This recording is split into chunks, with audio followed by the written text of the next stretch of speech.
Assalamualaikum warahmatullahi wabarakatuh. Perkenalkan, nama saya Fatihatun Najah dengan NIM 204-22060.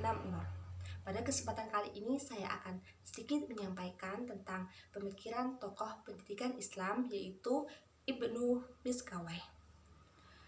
Siapakah Ibnu Miskawayh itu? Ibnu Miskawayh yang memiliki nama lengkap Abu Ali Ahmad Ibnu Muhammad Ibnu Yaqub Ibnu Miskawayh. Ibnu Miskawayh adalah seorang ahli sejarah yang pemikirannya sangat cemerlang. Beliaulah ilmuwan Islam yang paling terkenal dan yang pertama kali menulis filsafat akhlak. Ibnu Miskawayh dikenal sebagai seorang yang sangat komitmen dengan konsep yang ditulisnya tentang akhlak. Salah satu karyanya yang sangat cemerlang yaitu Tahzib al-Akhlaq. Selanjutnya yaitu Hakikat Manusia menurut Ibnu Miskawayh. Pandangan Ibnu Miskawayh tentang manusia tidak jauh berbeda dengan pandangan para filsuf lainnya. Menurut beliau, di dalam diri manusia terdapat 3 macam daya dan potensi, yaitu yang pertama, potensi bernafsu yang disebut an-nafs al-bahimiyah, yang menempati posisi yang paling rendah. Yang kedua yaitu potensi berani yang disebut dengan an-nafs as-sabu'iyah, sebagai potensi pertengahan. Dan yang ketiga yaitu potensi berpikir yang disebut an-nafs an-natiqah, yang menempati posisi tingkatan yang potensi tertinggi. Selanjutnya beliau juga berpandangan bahwa manusia merupakan makhluk yang memiliki keistimewaan karena dalam kenyataannya manusia memiliki daya pikir. Dan juga berdasarkan daya pikir tersebut, manusia dapat membedakan antara yang benar dan yang salah, serta yang baik dan yang buruk. Dan manusia yang kemanusiaannya paling sempurna ialah mereka yang paling benar cara berpikirnya, serta yang paling mulia usaha dan perbuatannya. Selain itu, Ibnu Miskawayh juga berpendapat bahwa untuk mewujudkan kebaikan, manusia harus membina kerjasama. Usaha untuk mewujudkan kebaikan merupakan indikator dari tingkat kesempurnaan dan tujuan dari penciptaan manusia itu sendiri. Selanjutnya yaitu akhlak menurut Ibnu Miskawayh. Pemikiran Ibnu Miskawayh dalam bidang akhlak memiliki keunikan dan ciri khas tersendiri. Pemikiran akhlak beliau banyak dipengaruhi oleh para filsuf Yunani seperti Aristoteles, Plato, dan Galen, yakni meramu pemikiran-pemikiran tersebut dengan ajaran agama Islam.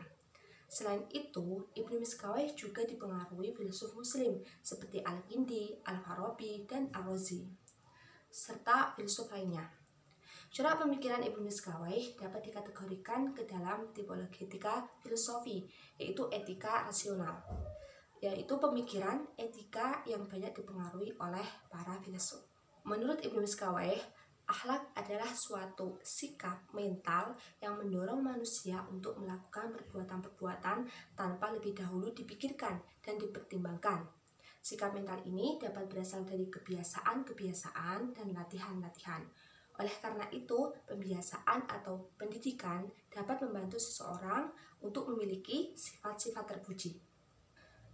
Berdasarkan kitabnya yaitu Tahzibul Akhlaq, Ibnu Miskawayh ada 3 tujuan pendidikan akhlak.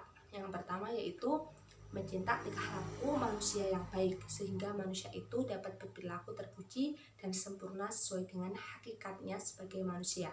Yang kedua yaitu mengangkat manusia dari derajat yang paling tercela, derajat yang dikutuk oleh Allah. Dan yang ketiga, mengarahkan manusia menjadi manusia yang sempurna atau al-insan al-kamil, sehingga mereka dikembalikan kepada tatanan nilai yang ada. Dan metode yang selanjutnya yaitu sanjungan dan pujian. Menurut Ibnu Miskawayh, apabila peserta didik melakukan syariat dan berbudi luhur, maka peserta didik perlu untuk dipuji. Dan yang metode selanjutnya yaitu mendidik berdasarkan asas-asas pendidikan. Menurutnya, mendidik perlu adanya pondasi yang kokoh seperti asas-asas pendidikan, yaitu asas kesiapan, asas keteladanan, kebiasaan, dan pembiasaan. Selanjutnya yaitu pembahasan tentang pendidik dan peserta didik. Menurut Ibnu Miskawayh, orang tua tetap merupakan pendidik yang pertama bagi anak-anaknya. Karena peran yang demikian besar dari orang tua dalam kegiatan pendidikan, maka perlu adanya hubungan yang harmonis antara orang tua dan anak yang didasarkan pada cinta kasih. Seorang guru oleh Ibnu Miskawayh dianggap lebih berperan dalam mendidik kejiwaan muridnya dalam mencapai kejiwaan sejati.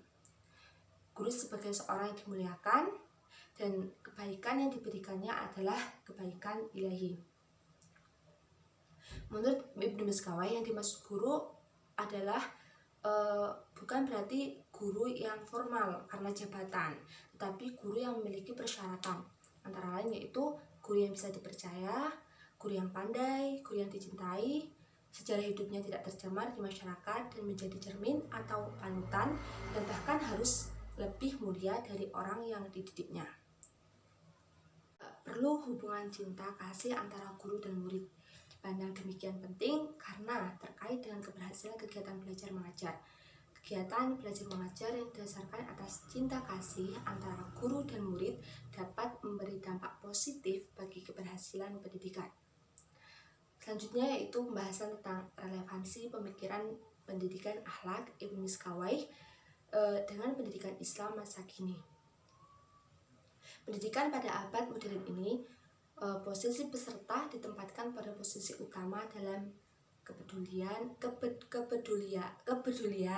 tugas-tugas pendidikan, di mana sistem pendidikan harus didasarkan pada ilmu-ilmu yang membicarakan kepribadian peserta didik. Seperti diketahui, peserta didik mudah terpengaruh oleh hal-hal yang dilihatnya dan juga oleh buku-buku yang dibacanya. Dengan kata lain, seorang anak mudah terpengaruh contoh-contoh dan suka meniru hal-hal yang konkret. Selanjutnya, Ibnu Miskawayh mengungkapkan bahwa pengetahuan mengenai jiwa sangat penting sekali dalam proses pendidikan. Oleh karenanya, lembaga pendidikan Islam dalam menjawab tantangan masa kini tidak boleh kehilangan esensi religiusitas atau keislamannya. Harus selalu berbenah dan memegang prinsip pendidikan sebagai wahana humanisasi tanpa mengorbankan nilai-nilai kemanusiaan.